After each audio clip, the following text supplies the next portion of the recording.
Bismillahirrahmanirrahim. Assalamualaikum warahmatullahi wabarakatuh.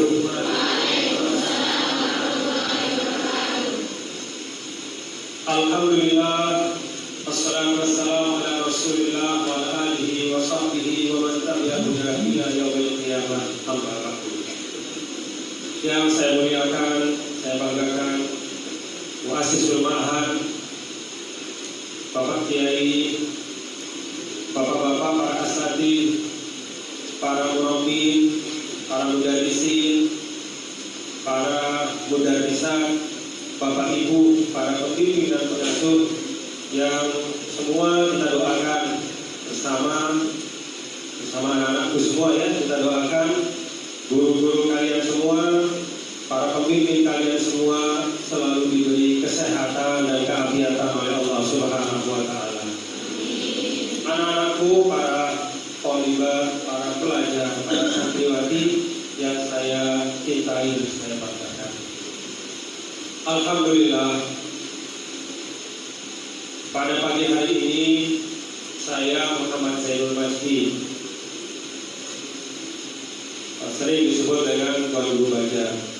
Saya datang ke pondok pesantren Ibnu Abbas ini bersilaturahim dengan para pimpinan, para asatidz, para ustazah dan anak-anakku semua, para santriwati, adalah untuk mengokohkan silaturahim dan ukhuwah di antara kita semua. Tadi Bapak Kiai menyampaikan bahwa umat Islam itu disatukan oleh Allah Subhanahu wa taala dalam persaudaraan.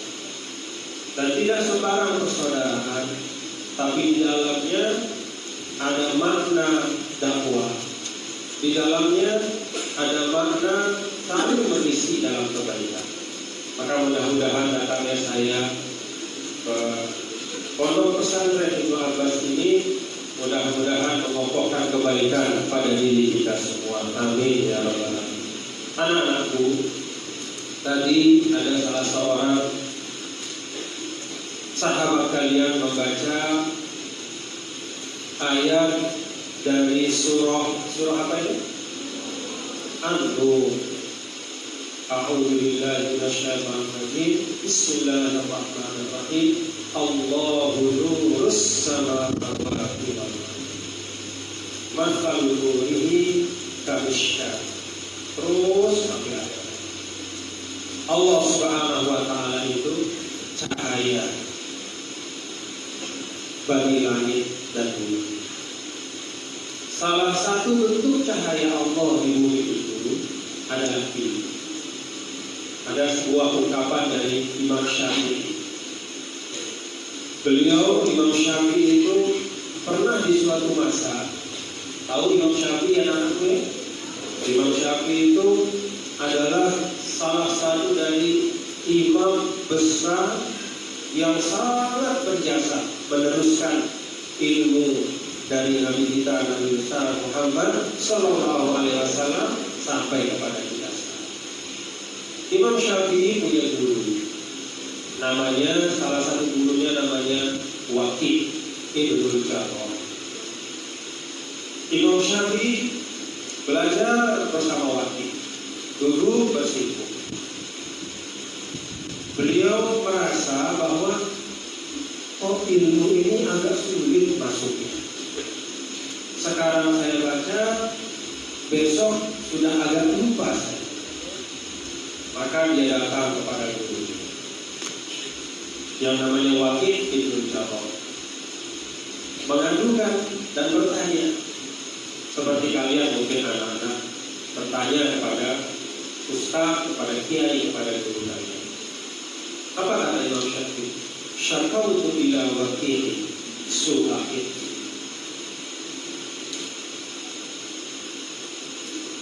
Saya mengadukan kepada guruku, kok sulit menghafal.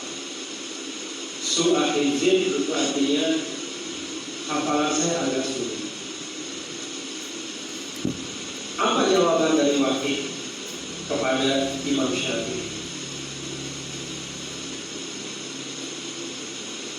Wakil memerintahkan Imam Syafi'i itu untuk melakukan satu hal, tarkul ma'asi. Imam Syafi'i diperintahkan oleh gurunya jauh-jauh dari segala macam perbuatan yang tidak baik. Kemudian Wakil mengatakan kepada muridnya Imam Syafi'i itu, wa akhbarani bi anna al-ilma nurun wa nurullah la yuhdani. Kemudian guruku memberitahuku bahwa ilmu itu adalah cahaya Allah, dan cahaya Allah tidak akan diberikan kepada orang yang suka berbuat yang tidak baik. Nah, jadi di dalam pesan gurunya ini Imam Syafi'i menjelaskan kepada kita bahwa gurunya mengingatkan ilmu itu adalah cahaya Allah.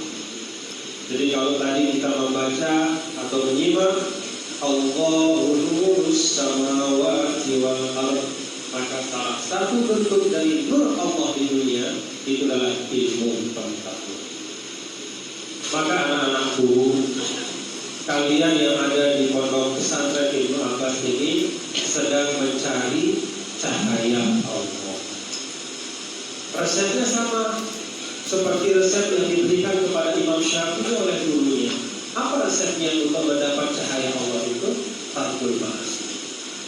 Jadi tinggalkan hal-hal yang tidak baik, tinggalkan perbuatan-perbuatan yang hanya menghabiskan umur tapi tidak menambah amal.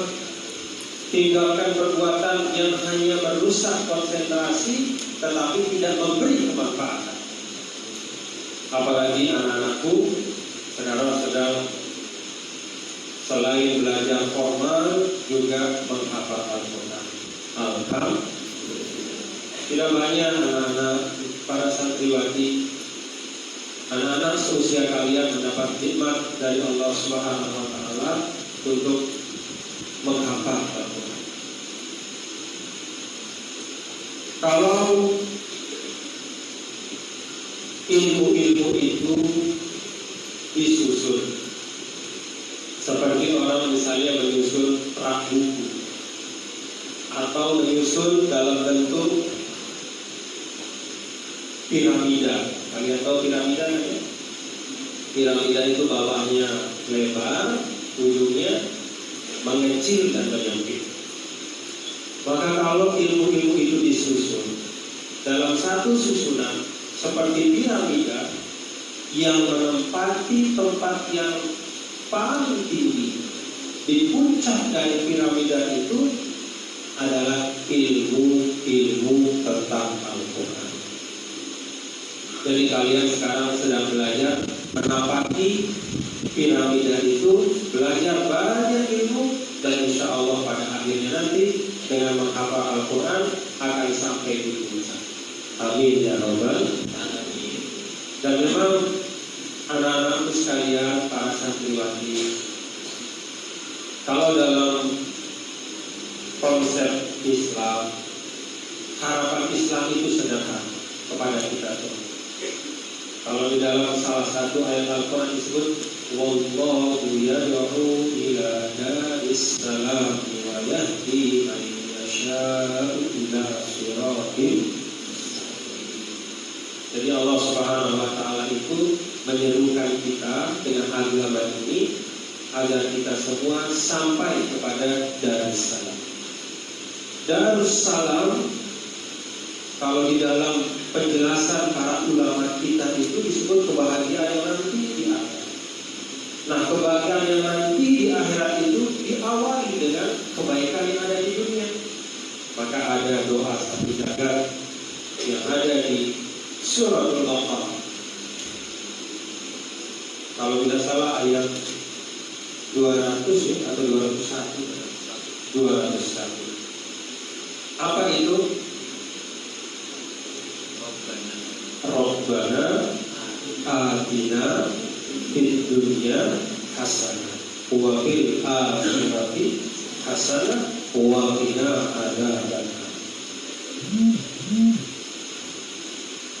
Doa satu jagat itu kita minta kepada Allah Allah, akhirat kita baik, dunia kita baik.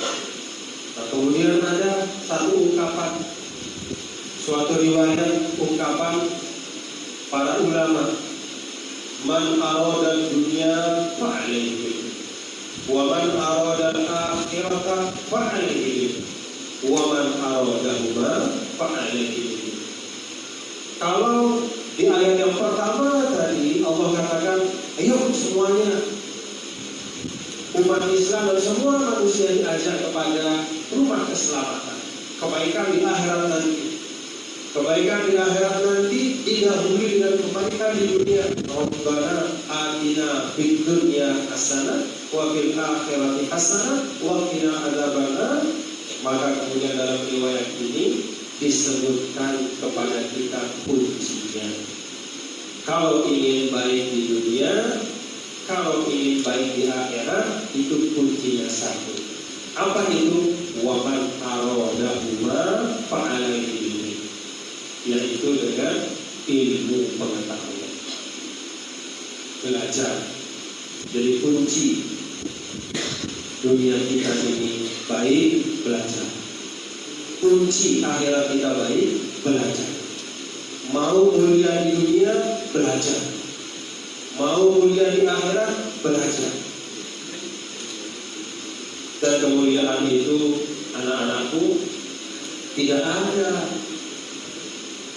keharusan atau batasannya bahwa harus laki-laki maka akan bisa mendapat kemuliaan yang lebih dibanding perempuan. Tidak ada. Dalam Islam, mencari ilmu itu adalah hak dan juga kewajiban bagi likulli muslimin wa muslimah, laki maupun perempuan. Ada yang kenal Sayyidah Aisyah? Siapa Sayyidah Aisyah, anak-anakku? Sayyidah Aisyah itu adalah hibbatul Rasul. Hibbatul Rasul itu artinya istri yang sangat dicintai oleh Nabi kita, Nabi Muhammad Sallallahu Alaihi Wasallam. Tidak hanya karena fisiknya atau kecantikannya, tidak hanya karena akhlaknya, tapi juga karena ilmu pengetahuan. Maka Sayyidah Aisyah ini, anak-anakku, pada zaman hidupnya Nabi besar Muhammad Sallallahu Alaihi Wasallam, beliau menjadi tempat bertanya bagi sahabat-sahabat yang lain. Ketika Rasul sudah meninggal, beliau lebih lagi menjadi rujukan dan tempat pertanyaan. Jadi kalau ada masalah-masalah hukum, sahabat-sahabat, bahkan sahabat yang senior sekalipun datang kepada Sayyidah Aisyah bertanya. Termasuk dari yang berguru kepada Sayyidah Aisyah itu namanya Abu Bakar As-Siddiq. Tahu Abu Bakar As-Siddiq?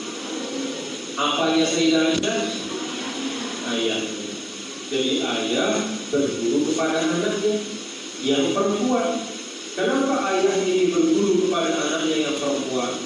Padahal ayah ini adalah seorang sahabat yang paling utama, sahabat nomor satu yang menemani Rasul Sallallahu Alaihi Wasallam hijrah dari Mekah ke Madinah, yang mengganti Rasul Sallallahu Alaihi Wasallam menjadi khalifah setelah beliau wafat, yang mengimami sholat pada saat Rasul Sallallahu Alaihi Wasallam masih hidup tapi berhalangan. Itu Abu Bakar. Orang yang sehebat itu bertanya dan belajar kepada seorang perempuan yang juga anaknya yang namanya Aisyah. Kenapa? Apa sebabnya? Semata-mata karena Aisyah radhiyallahu anha memang memiliki ilmu yang istimewa. Jadi ini satu contoh sederhana, anak-anakku, dari sejarah Islam, bahwa seorang perempuan yang berilmu maka dia akan mulia semuanya. Seorang perempuan yang berilmu dia akan tinggi setinggi-tinggi. Imam Sayyidi ada seorang ulama, beliau menulis buku. Buku itu diberi judul Al-Isabah Istidraki Aisyah al-Sahabah. Jadi ilmu itu isinya anak-anak adalah apa-apa yang Sayyidah Aisyah itu koreksi terhadap pandangan-pandangan dan pendapat para ulama. Jadi ada para sahabat misalnya berpendapat A, dikoreksi oleh Sayyidah Aisyah. Kemudian dalam masalah yang lain ada sahabat yang berpendapat A, dikoreksi lagi. Jadi kumpulan dari koreksi Sayyidah Aisyah kepada para sahabat itu dibuat menjadi satu. Artinya apa? Beliau memang betul-betul orang yang begitu. Nah, ini gambaran anak-anakku bahwa ruang yang Allah bukakan kepada muslimah, kepada kaum perempuan, kepada anak-anakku semua itu lebar selebar-lebar. Pintu ilmu yang dibukakan oleh Allah dan Rasulnya kepada para muslimah untuk masuk ke dalamnya itu lebar selebar-lebar. Tidak ada satupun yang menghalang. Maka saya berharap dari Ibnu Abbas lahir generasi muslimah yang hebat, insyaallah. Kalian akan menjadi contoh hidup dari hebatnya ajaran Islam. Hebatnya ajaran Islam itu ukurannya sederhana. Khairun nas anfa'uhum linnas.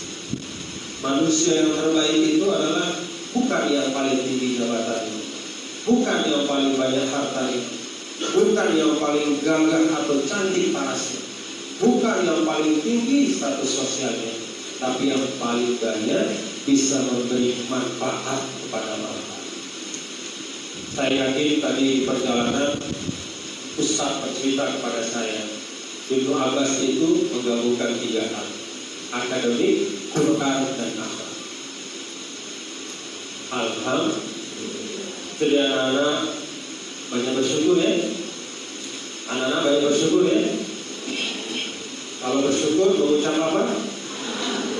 Kalau bersyukur mengucap apa? Kalau bersyukur mengucap apa? Alhamdulillah. Syukur kalian di tempat yang baik, di bawah asuhan orang-orang baik, diajarkan ilmu-ilmu yang baik, dan disiapkan cita-cita yang mulia ke depan. Insya Allah menjadi sebaik-baik muslimah. Amin ya rabbal alamin. Nah, anak-anakku sekalian, saya itu dari Lombok. Ada yang dari Lombok kan? Lombok mana? Lombok Barat, Lombok mana? Kediri.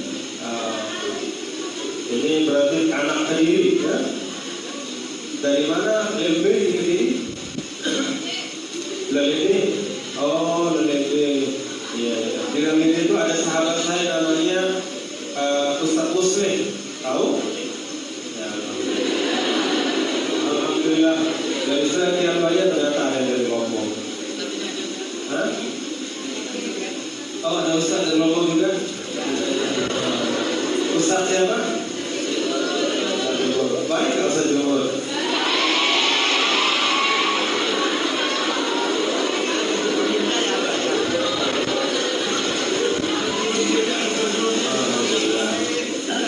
Benar-benar baik ya, bukan karena ada saya di depan kan? Alhamdulillah, wajahnya Ustaz Jumur ini wajah orang baik. Orang Lombok itu baik-baik semuanya. Nah, di Lombok juga anak-anakku pernah kalian mendengar tentang Lombok sebelumnya? Lombok itu sering dipahami bahwa Lombok itu artinya capek. Padahal bukan itu maksudnya. Jadi Lombok itu dari bahasa Sasak Lombok. Lombok, pengucapannya Lombok, tapi kan tertulisnya Lombok. Apa arti Lombok? Lombok itu artinya lempeng. Apa bahasa lempeng? Lurus. Istiqomah atau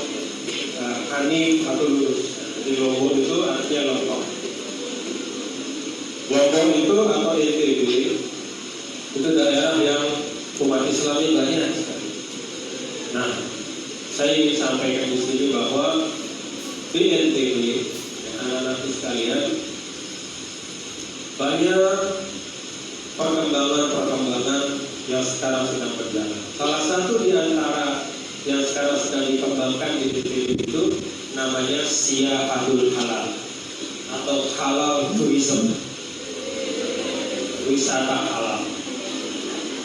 Nah, wisata halal ini maksud sederhananya adalah, ya anak-anak kan tahu kalau dalam Al-Quran banyak sekali ayat-ayat yang memerintahkan kita untuk as-sayr alal ardh.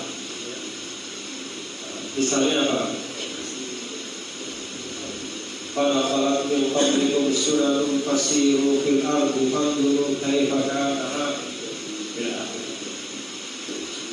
Jadi kita diperintahkan untuk menjelajah bumi Allah ini. Jadi berwisata dengan niat untuk melihat tanda-tanda kekuasaan Allah dan belajar dari sejarah dari masyarakat yang hidup sebelum kita, apa yang menyebabkan mereka maju dan makmur, apa pula yang menyebabkan mereka hancur dan jatuh. Itu sebenarnya bagian dari tuntunan agama. Cuma sayang kalau kita lihat sekarang pariwisata itu banyak hal-hal yang masih belum pas. Jadi kadang-kadang pariwisata itu diidentikan dengan orang tidur yang di pinggir laut itu.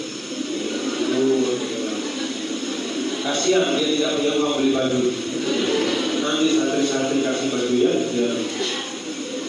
Nah, kita ingin rubah supaya lebih sesuai dengan nilai-nilai yang kita yakini. Jadi lebih kepada tadabbur, lebih kepada belajar dari alam. Bagaimana alam ini diciptakan oleh Allah dengan segala kekayaannya untuk mendukung kehidupan manusia. Nah, wisata halal itu membuka lapangan kerja. Siapa yang mengisinya? Yang mengisinya seharusnya adalah generasi muda Islam. Kalau tidak kita yang mengisi, ruang-ruang yang tercipta itu akan diisi oleh orang lain. Akhirnya kita menjadi penonton. Ada lapangan kerja, ada tempat-tempat pengabdian yang tercipta, tapi karena kita tidak punya kemampuan untuk mengisinya, diisi oleh orang lain. Oleh karena itu, kembali kepada kunci yang tadi. Kalau kita ingin bisa mengisi ruang berkhidmat di negara ini, mulai dari pekerjaan apapun, sebagai pedagang, sebagai guru, sebagai pejabat pemerintah, sebagai hakim, sebagai polisi, sebagai tentara, sebagai ustaz, sebagai ustazah, sebagai apapun, fa'alaihi bil ilmi. Maka kuncinya sama. Boleh saja pintu-pintunya beda. Ada pintu tulisannya gubernur, ada pintu tulisannya ustaz, ada pintu tulisannya pedagang, ada pintu tulisannya guru, ada pintu tulisannya apa lagi? Ada yang ingin menjadi seniman di sini? Harus ada yang menjadi seniman, karena Islam itu mencintai keindahan, supaya akan lahir karya-karya seni yang baik. Apa karya seni yang baik? Mayurokikul qalba, kata ulama, yaitu yang melunakkan hati sehingga tumbuh rasa cinta kepada kebaikan, tumbuh rasa cinta kepada Allah. Itu seni yang Islami. Nah, pintu-pintu itu bisa saja judulnya beda-beda, tetapi kuncinya satu. Apa kuncinya? Ilmu. Kalian pegang kunci itu, kalian bisa masuk di pintu yang mana saja. Amin ya Rabbal. Nah, inilah yang saya dapat sampaikan. Saya berbesar hati dan saya, kalau dalam bahasa Al-Quran itu mustabsyirin, ya. Mustabsyirin, yaitu optimis. Lihat para santriwati mendengar cerita dari Ustaz tadi, sepanjang perjalanan dari bandara ke tempat ini, saya optimis dari tempat ini akan lahir pemimpin-pemimpin bangsa. Demikian, wallahu a'lam bishawab.